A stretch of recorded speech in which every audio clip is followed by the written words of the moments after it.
Welcome to Group Y Live. I'm Oli Russell-Cowan. I'm excited to be joined today by Jonathan Weaver, a trailblazer in the world of action sports and marketing and the current CMO of DB. From skiing and snowboarding on dry slopes in the UK to making waves in the snowboarding industry with iconic brands like Forum Snowboards, Burton, and then Nike for over a decade, Jonathan's journey is nothing short of inspiring. We're going to be diving into his passion for surfing and snowboarding, his insights on corporate culture and marketing strategies, and his reflections on the intersection of community and business growth. Plus, we'll hear about his transition to life in Portugal and his work with DB, shaping the future of travel gear. Let's jump into it. Hey, Jonathan. How you doing, man?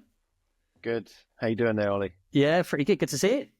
You too? You too? You've been getting some waves down there? It was all right yesterday, just locally around like sort of Carcavelos way. So we're not too far from each other. You're about 40 minutes up the coast from me? Yep, exactly. Just up. I'm just outside of Ericeira, so I've managed to see you in a couple of the spots over the last couple of years, which has been good. Yeah, so not too far. But I went with surfing. I tend to not stray too far. I'm sure same as you. Once you have your little areas and you know the spot, you kind of become a creature of habit. So, yeah, you got some pretty good spots up there. So yeah, we're lucky. I mean, I think around where we live in Ericeira or just outside, you have the World Surfing Reserve. And I think there is 8 or 9 different spots within a 15-minute drive. So you have a couple of right-hand point breaks, you have a couple of beach breaks, you have just a really good variety. And then if you want to drive like 25, 30 minutes up north, we have Praia Azul, Santa Cruz, which are just sort of endless beach breaks, a bit more French style. But especially in the summer months when the swell's a bit smaller, you can go up there and it means you can get like an empty bank to yourself, which you definitely can't get here. So yeah, and it's great. I mean, here is super windy in the summer, so like June, July, August, you get over the hill on the other side of Sintra, and it's sort of it cleans up a bit. So great, man. Thanks for jumping on. I'd love to, I guess, if it's okay, kind of set the scene and bring it back to how action sports or like board sports started for you back in the UK, and we're sort of this was the dry slope. Like dry slopes has kind of kicked everything off for you, right? Yeah. So I actually skied way back in the day when I was a kid. I was very lucky. My parents, my mum especially, was always getting me to try different sports, and I tried skiing, and I was like, oh, this is great. So I would go to this near where we lived. We had like a 150-meter dry slope, which for especially US listeners, I mean, I guess dry slopes are actually becoming a thing now with airbags, right? Basically, when I was a kid, my mum got me into all kinds of different sports. One of those was skiing. And then, so I used to go to the dry slope near where we lived. So it's kind of like plastic bristles you would ride on. When I was 17, went on a ski trip. And on that trip, on the last day, I tried snowboarding. And the minute I did 2 turns, I was hooked. And I remember coming down, got on the bus, said to the school teachers, like, yep, not going to university. I'm going to be going and doing a thing called the ski season, which I didn't really know what it was, but I just had it in my head of like, I want to move to the mountains and snowboard all the time. And as a parent now, I look forward to that moment that my kids have like an epiphany and they say, this is what I'm going to do. If it's music, art, sport, whatever they want to do. And that was basically it. So then like a lot of people used to do in the UK, like you would apply for a job with like a tour operator, you would get picked up in, I think it was Waterloo, jump on a bus, you go to France and you'd work in these hotels. And I was talking to a friend about it the other day. You know, you're 18, everyone else is 18. There's one person who's maybe 24, which is seen as the responsible old person. And then you're in charge of a hotel, which each week welcomes 150 high-paying guests that you're supposed to look after. I mean, it was chaos. And I did that for a couple of years. So I worked as a barman, I worked as a assistant chef. Somehow I ended up as a head chef. And it was just such a good introduction to winter sports and also primarily living in other countries. I think that's what it sort of showed me. Like all of a sudden you leave your little bubble of wherever you're from, your town, your village, your city, your state. And you're just like, oh, there's like all these other people around the world who love this same thing as me. And then you're all just like vibing off each other the whole time. So that was kind of the start for me. Yeah. And what was the first, I guess, in for like working in the industry? How did that? Yeah, so I suppose along with a few other people, we were always fairly resourceful. So we made, like back in the day, I cringe now, but like the Sponsor Me tapes and all the rest of it. And after a couple of years, one year we decided to make a film with some friends. So we made this film called Hunger Pain, where it was like a snowboard film featuring up and coming British riders. Whilst doing that, I connected with a lot of like all the sponsors, because I was going around asking everyone like, hey, can you give us $1,000 to help pay for the printing of the DVD as it was, or the premiere and all the rest of it. And then along the way, I met the crew at White Lines and a few other magazines, but especially with White Lines, got on with them well. And one summer they said, hey, someone's just left and we've got a space. We need a writer for someone to write a monthly piece, 4,000 words about indoor dry slope British snowboard scene. And I didn't consider myself a writer the same way I didn't consider myself as a chef. But I thought, yeah, I could probably bang out 4,000 words a month. So I got the computer out, and I started working for them whilst I was sort of snowboarding, doing a few competitions, making videos, all the rest of it. And I did that for, I think, 2 seasons. Were you sponsored at the time? Was that when like Forum was kind of happening? So yeah, I was getting free boards from Forum. I got €5,000 one year, which I remember getting €5,000 from 2 sponsors in a season, and just being like, made it. We are going, get the champagne. And it's so funny because you think about how you grow, et cetera, and I'm aware of inflation, but back then you sort of €5,000, like you could live off that for 6 months, like longer. And now it seems like you break your washing machine, you have to pay the electricity bill, and then it just disappears. So I did get some money, not much. And then actually, so Forum used to be independently owned. Burton bought it, and I started helping them on events. So things like ISPO, they wanted to do their own Youngblood contest series. So I started helping them with that. And then it was all going very well. And I actually got like a sort of the longest internship they'd done. I did like a 9-month internship, which was great.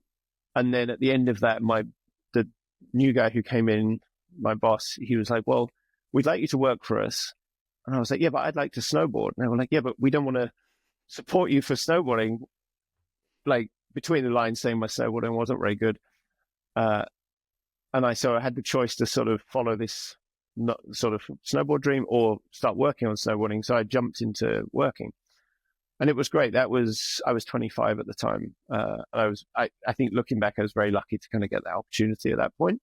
So I started working in Innsbruck on sort of all things marketing for Forum. Nice. And then, so this is kind of that transition period when it was bought out by Burton, but it's still kind of separate at the time, right? So you kind of had that whole like infrastructure of like that, all that crew at Burton, but then kind of doing your own thing as well. Yeah, I mean, so the great thing with Burton is, they outside of having a wonderful brand themselves, Burton, they understand things like customer service, dealing with wholesale B2B accounts, obviously making great product, but there's a reason that they're the market leader and have been at the top of the industry for that long. So with Forum being acquired by Burton, it meant that they still had the team, they still had a lot of the elements which made it Forum, the attitude, etc. But then they had someone else who could come in and help on the back end of like actually make it into a functioning business. So, and I think I was there for 5 years.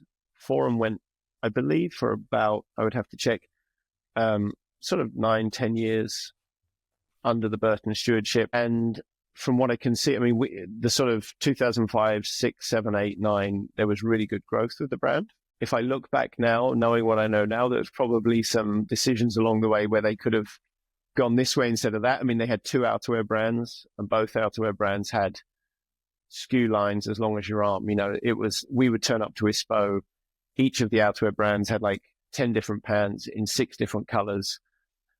So things like sample costs for rep, things like even just doing trade shows, transport costs were crazy. And like any business, sort of the 80-20 model, like 20% of the styles would bring in 80% of the revenue. And I certainly wasn't mature enough to sort of look at that and say, hey, maybe we should get rid of all the stuff that's not making us any money.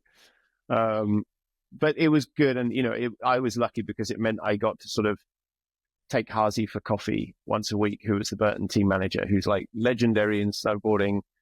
It meant I got to work under Marianne Keating, who was my boss, who is like, I think he's with LibTech now. One of those people you can just learn infinite amount of information from. And I also learned German whilst I was there as well. So it was like a really nice way to kind of get your feet under the table, get some work experience in a place where you love. Because, for anyone who has snowboarded, surfed, skateboarded, like done whatever you want for 7 years or whatever it was by that point, to start work in an office especially is like the biggest reality. So I have to be here every day when there's waves or there's snow. And they're kind of like, yeah, pretty much. And you're just like, so how does this work? Because I should be riding powder right now. So, as long as you work on something you love, it certainly helps. Yeah. And how did that then go from getting that opportunity to work at Nike, and then you had to relocate, right? And go over to Portland. Yeah. So with Nike, there is a guy in the UK called Phil Young. If you ever need anything done in London, events, whatever you want, he's a man you call. He's your man. So Phil, I'd seen that Nike started sort of making waves into snowboarding, and they had a couple of roles. David Benedict was actually consulting for them, and then he left to go and do a couple of other projects. And Phil called me and was like, I can set you up with a call with the Nike crew. So went there, had a chat, and it was interesting because it was, at the time, I was the marketing manager for Forum in Europe, so fully employed in an Austrian company, which social health care, all the benefits of being fully employed in Central Europe. And Nike were like, yeah, well, we'll hire you and we'll just give you like a freelance contract. And my mum was just like, oh, you're crazy. They're going to get out of snowboarding. Why are you going to bother with that? And I was like, yeah, they may get out of snowboarding, but I just had this thing where I was like, if Nike call you, and I say this to the kids I work with today, I'm like, if a big brand like that, who you've always looked up to, calls you, you kind of just have to be like, right, let's give it a go. So I worked freelance for them for 2 years. So I started working on Nike 6.0. So they had started off as like a kids shoe brand, and it became outerwear. And then they eventually merged 6.0 and Nike Snowboarding. And so 2012, they then took me over to the US to head up the sports marketing part of the business for the snowboarding program. And how was that experience, kind of looking at then, I guess, being involved in marketing, everything happening with the Olympics and things, and just the opportunities and the scale that you can kind of get with a brand like that? Yeah, I suppose so. The boss who brought me over there, Curtis Graham, he now runs sports marketing for the whole of North America. He would always say to me, the great thing with Nike, you can do whatever you want, but you just can't do everything you want. So essentially, within reason, you almost have infinite resources. So, when we did the Nike snowboarding film, we went out and we got the very best filmers to work on the project. Per Hampus, Joe Carlino, Dangler, photographers. We had people like Frodo Sandback on staff, Cyril Muller, Andy Wright, and the same with the team riders. And sometimes obviously coming from Burton, I would be, stressed that if you get an invoice wrong or something, and he'd be like, don't worry, even our highest paying athlete is basically a rounding error on Cristiano's contract. Don't stress. But, for me, I was just like, oh my God, this is so much money. But yeah, I think the biggest thing was like the sort of culture shock, A, moving to a company on that scale, and B, moving to American corporate culture. Because if you've worked in Austria and you've worked with people who are speaking German and all the rest of it, people are pretty straight up and down of like what they need. And then you go, and also I'd say it's very, very West Coast California, Portland. So there is a lot of sort of jargon terms going around. And so I remember that first sort of autumn in Portland, just sitting in meeting rooms, just like, I do not know what anyone is talking about. Like I remember a couple of times when we were going into making our own snowboard film, we had this lovely guy and he'd be like, hey guys, we need to come to Jesus, 2:00. And you'd just be like, okay, okay, who's coming to this meeting? And you just have a lot of these kind of things, and all the jargon that you would get. And you quickly get up to speed. But it was certainly a culture shock, I would say. And how was kind of, I guess, the culture of snowboarding and going into when all that was starting? How was that? Were they kind of open to listening to the riders? And I guess it's sort of fundamental to all of it, right? Yeah, and I think I've certainly carried a lot of this with me. So my boss, again, who I worked for, he would, if you came along and so one of the good examples, most recent, was Anna Gasser. So Sani Alibabic was working with us in Europe, and he came along and he was like, "Hey, I've got this Austrian girl. She is next level." Pretty much without question, my boss was like, "Yeah, cool, let's do it. No problem at all." And he trusted the guys working on the ground. So there was people like Sani, there was Bobby Meeks, there was Dave Driscoll. Like, we had a really good group in that sort of brand sports marketing space. The great thing with my boss, Curtis, he was never subjective around it. Like, he never sort of was like, it was not very opinion based with him. It was like, do you guys believe in it? And he would just go with what you believe. They also, I will say, being Nike, they want some people who stand on podiums with the swoosh, holding the medal. And that's why we have people like Petu, Spencer O'Brien, Cilia, Norendal. But at the same time, they were also very, very understanding of the need to have people who sort of lift the brand up. So people like Haldor, Kevin Backstrom, those kind of guys who just have this aura. I mean, Haldor won X Games 15 years ago, but they just draw people towards them because of their style, their expression of snowboarding. And they were really, really, they understood that. So we had Jed Anderson in the US. We had, obviously Danny Cass at the top of the pile, who'd won stuff, but there is a certain sort of acumen that those guys bring to the table, which Nike also understand. It's like if you watch football, or, I mean, you can relate it to surfing. The best surfer on the world tour who wins the tour might not be the person who gets people out of their seats. If I look at football, the guy who scores the most goals in a season, if you go back a decade, people still talk about Zlatan Ibrahimovic with unbelievable sort of passion because of the kind of player he was. He never won the Champions League. But that's not the point. There is athletes who just sort of transcend it. And that's what Nike are great. I mean, if you look at any of the sports, they look for people who are the best at their sport, but also can sit above it. So LeBron, Serena, Tiger, people who can, elevate the sport. From snow, you went into, well, I guess another niche, right? Which was the CrossFit and training. Yeah. And how was that? Was there a lot of similarities between the two, would you say, in terms of that community feel? And yeah, surprisingly so. So the interesting thing with it, to go back to my mum's point that they'll eventually get out of snowboarding. They did get out of snowboarding. And a bunch of people who I worked with were obsessed with, they had to work in snowboarding. And I love sport in general. So watch football on the weekend, surf, whatever, I'm interested. And so when that sort of decision was made, I kind of raised my hand and I was like, hey, I love Nike and I love snowboarding. Of the two right now, I think my future is probably more in Nike than it is in snowboarding. I was really lucky. I had another really good boss, mentor, Mel Strong. And she was like, okay, I'll look for an opportunity. And one came up working on the training business and CrossFit. So we launched the Metcon. And going into it, I was very, very, very skeptical. I was like, so we're going to work with like gym bros and it's going to be about lifting and tights and this, that, and the other. And pretty quickly, I realized that the similarities, especially between CrossFit and action sports, skateboarding especially, because there is a maniacal focus on it as a lifestyle.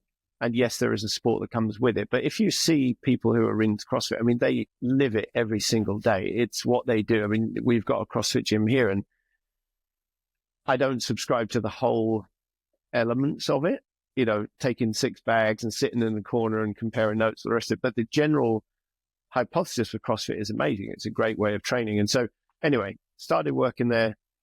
Pretty quickly, they were like, we need to launch this shoe. We've got an idea. So I called Phil Young, who brought me into Nike at the beginning. I said, right, I've got a lot more money than I had when I worked on snowboarding. What are we going to do? And as Phil always does, and this is a great tip for anyone, if you are a fixer or an agency owner, he said, you're going to need two things, my friend, to do this event you want to do. You're going to need time and money. And you don't have much time, so this is going to cost you loads of money. And so I've taken that with me quite often. So we actually rented, like, right next to Tower Bridge, we rented this massive space that used to be a fish market. I forget the name of it. And we held like a CrossFit event. We brought Matt Fraser, Josh Bridges over to London. We got 50 of the best consumers who were like the most eager for our products. And we held this moment to launch it. And it was funny because no one internally, like besides 2 or 3 people at Nike, actually wanted the Metcon shoe. Everyone was like, it's a fad. CrossFit won't last. You don't need these shoes, et cetera, et cetera. And so they also didn't order enough. So I think the first season they were like, okay, we'll order 20,000, which sounds a lot, but compare it to running shoes, it's nothing. And they sold out in the first day, I think it was. And so every time a new colorway dropped, it got into this sort of very quick sell-through model, which created this demand, which I think they've seen the benefits of for the next 10 years. And that was a mistake on all of our parts. We should have been more confident with it. And what happened after the training? Because you then went into... So I went, then I went into women's training. Well, I went into women's, which was Nike put the sort of women's construct in place to try and better solve how they serve women at large. And one of those, so obviously they had the categories like sportswear, training, etc. And I struggled a bit because it was 2017, and there was definitely a lot of like, oh, we need the Bella Hadid, or we need the big influencers, we need this, that, and the other. And I was just like, oh, this is not I don't know anything about this space. I don't know anyone in this space. And another mentor, they were just like, hey, what you need to do is find something that you can own, because otherwise at a company like Nike, you'll just get lost in the weeds. So I actually took on sports bras and tights as like my project. I was like, this is what I'm going to own. And the reason being, at the time, I mean, they were tights. I think they were doing $2 billion a year in tights. Similar in sports bras. I mean, the size of the business is huge. And so I basically started looking at, okay, what's our merchandise assortment like? Do we have too much product? Because it was kind of the thing that had been kicked around by many different people. So it was a good learning in terms of marketing, merchandising, the accounts you work with. But the most interesting thing was the competition that were coming. And so my job was kind of like to sound the alarm to everyone of like, hey, we need to get ourselves dialed in here, because you have Lululemon, Hello Yoga had just started, Viore a little bit late. Like there's brand after brand coming, and all anyone wants is 1% of their market share, and then they have a super good business.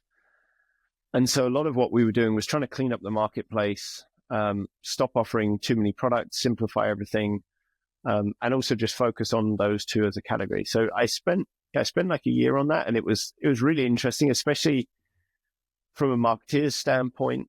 It's very good, and I took this from CrossFit, not doing CrossFit and then working on a CrossFit shoe to sell, and then not wearing sports bras, but marketing that. It's quite good because you actually take any subjectivity that you have or biases out. Because one of the reasons I was happy to leave snowboarding at that point was I'll be the first one to watch the movies, and I have favorite snowboarders and all the rest of it. But the problem is when you start having arguments with people about why someone is cool or not, it's kind of like, okay, well, me and you, we may have completely different taste in terms of what good surf style is, what good snowboard style is. And when you have those arguments on repeat, it's like you just can't argue with people about those things. And I was kind of a little bit done with that. And from a marketing standpoint, to then switch yourself into, okay, what does really good product marketing look like, sound like, feel like without subjectivity attached? That's where it becomes really interesting. So that was the journey through Nike. I managed to get out of that after 4 years, and I got to football, where I'd always wanted to be, so soccer for American listeners. And then 2 days after being in soccer, COVID happened, and then we had to work from home. And that was kind of the moment where, not that, I don't want to say that the gloss faded, but there is a great element about working at Nike because that campus in Beaverton in Oregon is unlike anything else. I mean, there's 15 to 20,000 people there. You've got I think 4 or 5 gyms, 4 or 5 restaurants, full-size football pitches, 2 full-size AstroTurf pitches, tennis courts, basketballs, swimming pools, whatever you want. There's a hairdresser, there's a laundrette. It's the best campus I've ever seen. And so then when you start working for a brand like that from home, sort of indefinitely, you're like, oh, there is a lot to be said about having a great campus like that. Yeah. And then, was that when you thought, okay, we can move the family and go back to Europe sort of during that time? Yes. So COVID sort of snuck up on everyone. We didn't really have a plan for it. But, being on the West, being in Oregon, being in Portland especially, there was definitely a lot of like, hey, how long is this thing going to go on for? Because, no one knew, but it was like, oh, work from home for 2 weeks, 3 weeks, 4 weeks. Then you had quite serious lockdowns. Then you had the George Floyd situation happening. So there was protests. Then there was riots against the protest, and it just turned into a bit of a disaster. And especially Portland as a downtown really suffered. I haven't been back for a couple of years, but last time I was there, you could see it was still struggling to get back on its feet. Very luckily, the year before, we'd actually been to Portugal to visit a couple of friends, and we ended up buying a house here for sort of future. We didn't have a plan, but we'd seen a beautiful house. My wife especially fell in love with it, and we didn't have a plan. We just thought, okay, well, this is something for 5-10 years down the line. Let's buy this house now. So we bought a house. So when COVID happened, it was a bit like, okay, well, we could just go to Europe and hang out with friends. And it sounds like Portugal's in a little bit of a better situation with lockdowns and stuff. And so there was going to be, I think at the end of June, there was this announcement that that Europe were going to stop American residents coming into Europe. And we were at the time US residents. We didn't have European residency. And so day before that, on the Friday, we called Delta and we were like, hey, we're going to need some flights as soon as you can. And so they were like, well, we've got flights on the Monday, which I think was like the day before the end of June. So we took a taxi up to Seattle, and it was crazy. Like being at the airport, they weren't letting people on planes unless they had European residency. We didn't have it, but I did have just by chance, when we were here, the people who we bought the house from, they stayed in the house and they were like, oh, should we change the water and electric bills into your name at the end of the year before? And I was like, yeah, let's just do that. So I had like all of my house bills. So we turned up at the airport like, hey, we're going home. Yeah, et cetera, et cetera. And they believed us. So we jumped on the plane, we got here. And then my wife and kids haven't been back actually since. So that was 4 years ago. I've been back once just to sell the house. So we came in COVID, and we just stayed here. And then, how did the whole DB, how did that come about? Well, yeah, so I stayed working at Nike, and I didn't really tell anyone I was leaving. Or I didn't tell anyone I was leaving Portland. So like on the Monday morning or Tuesday when we had a call, I was like, why is it so dark with you? And I was like, oh, well, I'm not really in Portland anymore. Where I was like, yeah, I'm in Europe. And so the thing was, it went for a long time, and I wasn't the only one. People left to go to New York. People left to move to LA. Like a lot of people left.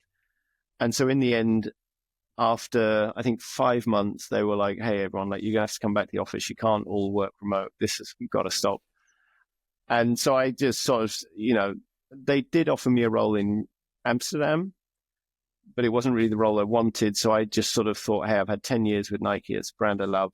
It's been amazing. I'm going to shake your hand and move on. And thank you for everything. So, yeah. So at that point, I was lucky. I managed to get a couple of months actually in Austria in between time, which was great. So I got to go snowboarding, taught my son to snowboard. And then I started quickly looking for as many different jobs as I could. So one thing with some friends, we started a brand called Umi, which is a hard kombucha brand, which is based here in Portugal. I finished up writing a book that I'd been doing through COVID. I did some consulting work with a German social media brand, and then I ended up with DB in the January. So I had a few months kind of in between. Met with them in January, started in February, And yeah, it was interesting because with DB, I knew it as the brand was called before, douchebags. And I was a bit like, oh, that brand, they're still, I didn't really know enough of it, but I was certainly a bit like, oh, I'm not sure about this. And I met with a few of the crew, met with the creative director, and I was like, oh, there is something here. And I started, but just 2 days a week, just helping on, I think I said I could help them drive a photography business, which was just a way in the door. So I started with them in the February, and I think it's a very addictive kind of business. Like growing a business is a very addictive thing. And it obviously already had a really good foundation. So it wasn't as if we were trying to grow it from zero to somewhere. It was already up and running. The job was then, okay, well, can you now scale it that next step? And that becomes quite a sort of, it becomes quite an addictive feeling. Like every time you get a success, because the thing is that a big company like Nike, no matter how good your success is it really going to move the needle in terms of the revenue that day, that week, that year? Probably not. After doing that for 10 years, it's great to sort of build your personal experiences and all the rest of it. I think you do also want that feeling of like, oh, I did this today. I mean, same as you with your podcast. Like, oh, I did this and that impacted this and I got this many more listens and I did this. Yeah. And so that was kind of how it went. And it kind of just snowballed from there. So like, can you do 2 days a week? Can you do 3 days a week? Can you lead the marketing team? So it just kind of progressed like that. And how do you find it kind of leading the team, leading the marketing division, being remote? You're on the road quite a lot. Yeah. And then sort of having these conversations with different parts of the world. And how do you balance all that? Yeah. So through the pandemic, a lot of DB was already set up to work remote anyway, because you have one office is in Stockholm, because that's obviously where Jorn is from back in the day. He's not with the business anymore, but we have like a nucleus of a team there, which at the time was only 4 people. I think now is 16. And then we have the main office in Norway. So every meeting is done on Teams or Zoom or whatever we're using at that moment. Every meeting's done on there anyway. We also have our social media manager who's down in Slovenia. We have a guy in Innsbruck. We did have a girl in Chamonix. Obviously, agencies, all the rest of it. So what I try to do is be in either office once a month. Quite often it's more than that. We have, depending on the workload, either daily check-ins or every 2 days, sort of daily stand-ups, 30 minutes in the morning, just see how people are, see if they need anything, just to try and alleviate the need for sort of constant calls through the day. Yeah. And in general, I think it depends on your sort of your own ability to be, determine or to allocate your time correctly, because I couldn't have done it when I was younger. Like I would have needed to be in an office just to understand, just to learn, just to get the feeling. For me personally at the moment, it's really good because when I'm traveling, you're sort of fully immersed in the market, fully immersed with the team, etc. When I'm here, it means I can also block days to just work in peace. And so at the moment, we're working on something for a board meeting in a few weeks. So I can just block 3 days and I can just work, which is what I really need. And sometimes that's one of the issues I find. If you're just sort of in the office, it's, drop the kids off for school, get in, go for a coffee. It's 9:15, it's 9:30. Oh, we'll go for an early lunch, 1 or 2 meetings after. When I'm here, depending on the day, you can easily get through, an actual solid 8-10 hours of work. When it comes to the team, I mean, firstly, I hope I'm doing a good job for them. But what I try to do is make sure that we have every quarter like an in-person session with the whole team where we spend a couple of days talking about, recent wins or upcoming projects that we're working on, how we can improve. And then a lot of WhatsApp, a lot of just check-ins with the team, either messages, a lot of one-to-one phone calls, just keeping information going. And it seems to work quite fluidly. As I say, I think it just depends. I mean, especially our creative team, they work in Stockholm as a unit together. Mm-hmm. So copy, art direction, production management, etc., PR, they all sit together and they work as a really well-oiled team. We have other people like Halvard and Sam who do Pack Heavy Chase Light, the series. Those two last year, they spent about 6 months on the road together, so they were hardly in the office at all. So it sort of varies by team, but so far it's worked very well. I think there's always a time and a place to be in offices, but I also think there's a time and a place to take your time and work. But I would also say with that, to trust people to do as they need. That's the main thing, that you have to be okay, that you have to just trust that everyone's doing it. Otherwise, and you also, I would say, you have to really lead by example with that. So, I'm probably the hardest on myself of like, if there's waves on a Tuesday afternoon, I'm like, oh, should I go out or should I finish this thing? And I hate myself for it sometimes, but I am always cognizant of like, hey, you should lead by example with kind of, you're being trusted to work from wherever you want. So with that comes a lot of responsibility. Yeah. And DB's got a history, or its roots to kind of within like action sports, lifestyle culture, that whole,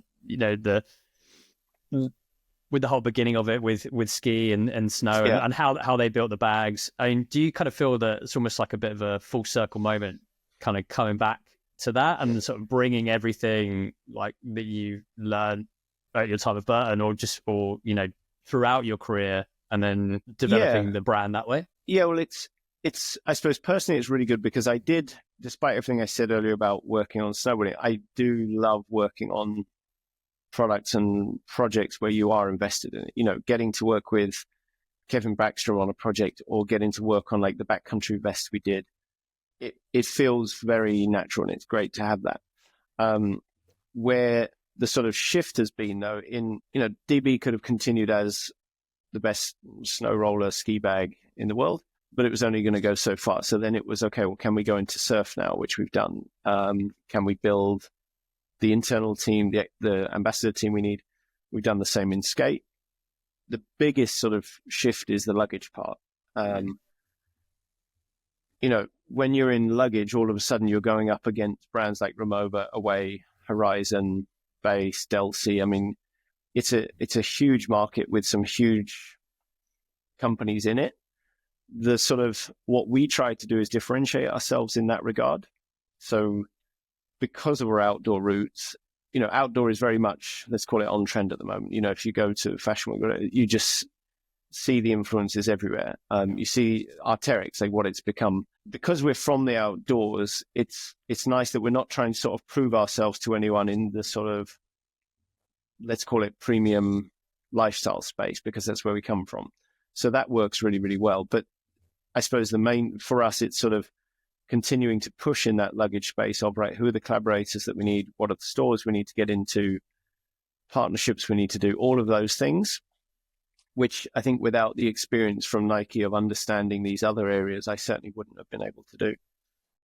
And is that now, like you guys got some investment recently? Yeah. And is that sort of the strategy behind that? It's kind of like, okay, how can we now expand into different sectors, whether it be, say, golf or looking at that luggage and that luxury space, going, okay, well, we can kind of take that or different regions.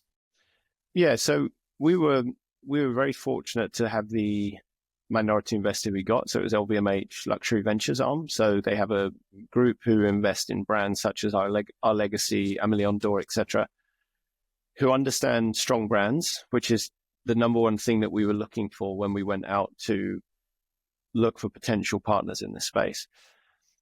I think we all see the sort of, if you go to any major city in the world, you obviously see the demand, the need for backpacks, general carry, etc. I mean, everyone, go to Amsterdam, Copenhagen, anywhere where people commute, people have got bags. The general luggage market, of all the things that it seems consumer spending has faltered, it seems that travel is the one that hasn't. It's always been bucking the trend since COVID. So we see the opportunity in those two areas, especially. The surf, the golf you mentioned, we spoke about that recently. They're all things that we want to do because they fit right within our sort of wheelhouse of taking care of the best travel experiences for people in our sphere. I think we're always quite cognizant of, if you really want to be, the number one, or if you want to be the best surf brand in the world, like if you look at what Florence is doing right now, you have to go all in, and it means you need the reps, you need a full line, you need everything. Are we going to be able to do that? Probably not. But are we going to be able to build the sort of one best product, which is the thing outside of obviously the surfboard and the wetsuit that you need if you travel? Yes, we probably are going to be able to do that. So same with golf. We're not going to sort of say, okay, right, we're going to go and make, I don't know, golf towels or tees or whatever else. But could we make something that's better than what's out there for the traveling golfer? Potentially, and that's what we're going to try and do. So we always use those things as the sort of amplifier, because that's where we've come from, and use this part as the business, which is, it's nice. I mean, and you can, I suppose it's a bit like energy drink companies. For us, if I look at the money that we invest into surf versus the bottom line, what we get out of it, it's completely mismatched. We spend way more on some of these areas than we take in, but that's the point. If you're building a brand, if you're building a strong brand, you don't necessarily go and do the logical thing in terms of the margin and the revenue. You have to go, like this year we made an art carry bag with Olaf Stubberud. So, I'm sure you remember, or anyone listening, like when you were at high school, there was kids who were super into art and they'd have to get the bubble wrap and all this other stuff to carry art to and from school. So we went out and made the very best art carry system. We made a pizza bag this year for a pizza shop in Paris. None of this stuff really makes any sort of financial sense. And a lot of people internally probably also wonder why we spend our time doing this. But it's what it does for the brand, understanding, right? The image of the brand. Yeah. That's the number one thing. There's only so many times you can talk about the same backpack or the same piece of luggage, etc. And, you can always have that on lower funnel, but when it comes to sort of driving and peaking awareness in a brand, you have to do unexpected things that are going to make people interested. Nice one, man. And for everyone out there listening and looking at your career, so looking back, is there any advice that you would say when you've kind of transitioned, either if it's into like different teams or different industries? Yeah, I suppose what I would, for a lot of people, like I'm really lucky. I get to work with a lot of very talented, very young people who are, very young, 22 to 25. And this time of year, especially after being away at the holidays, like, what am I going to do? And I always say, well, tell me what you want life to look like when you're 40 or when you're 45 or when you're 50. I'm doing that at the moment for myself on a slightly different projection. But, it's a good exercise to do, because if you can say, I want to be working on such and such a brand, then you can start taking steps to get yourself there. I think one of the challenges that I see with a lot of people who have especially worked in action sports is, Lax Open was on this weekend, or there was a British snowboard. The Reason did like a 30-year magazine launch recently. And it's funny because you see the pictures in the recaps and it's all the same people it's been for the last 20 years. Everyone's just slightly grayer with a saggier face. And there's no detriment to anyone who's there, right? Because I wish I was at both those things. But there's a thing, it's like, it is so damn fun to work on a sport or a thing that you love, like snowboarding, skateboarding. It's so fun. But at some point, I feel like it's good to get experience where you're able to kind of diversify your skill set a little bit. Because one problem I had at Nike, so I obviously worked on snowboarding at Burton 5 years, did 4 years at Nike. Then I tried to move on and everyone was like, oh, you're the snowboard guy. And I was like, well, I'm kind of the marketing guy, to be honest. You just get pigeonholed, potentially, right? And that's the issue, right? And you want to, I think if you see any of the people, like Olaf Stubberud is probably one of the best examples from our space, right? So Olaf was the filmer for Starla Sandberg and he made the RK1 films. He did that for a couple of years. Then he managed to go into music, then art. And he was still back at European Open last week in Lax with everyone else. And he's still part of the community, but he's kind of gone around to do the other stuff as well to like increase his worldview. And if he wanted to come back and work in snowboarding, everyone would have him like as general creator. But I think it's just good to sort of, if there's those opportunities, especially opportunities which are, I could never have gone from Burton to work on like football at Nike. But if you can go from Burton to work on snowboarding at Nike, or, probably in the drink space, if you're in love with surfing and you work at, I don't know, some small brand in Portugal, and then someone's like, hey, do you want to come and work at Monster or Red Bull or whatever else? But on surfing, like, at least I know what I'm talking about, Yeah. So I think being open to opportunities and like planning your future, I think is the best way of looking at it. Nice. Cool, man. And what's the best way if people want to reach out and get in contact? Oh, yeah. Okay, best way to reach out is Instagram is Jonathan_Weaver. LinkedIn, I think it's something similar, Jonathan Weaver. And I think they're the two main ones for now. Yeah, I think they're the two main ones. Good. We'll definitely have to catch up for a wave. Should be pretty good next couple of weeks. So yeah, so I'm actually away this week. We're going to New York for a couple of meetings, and the week after I'm back. So I would love that. So yeah, I look forward to it.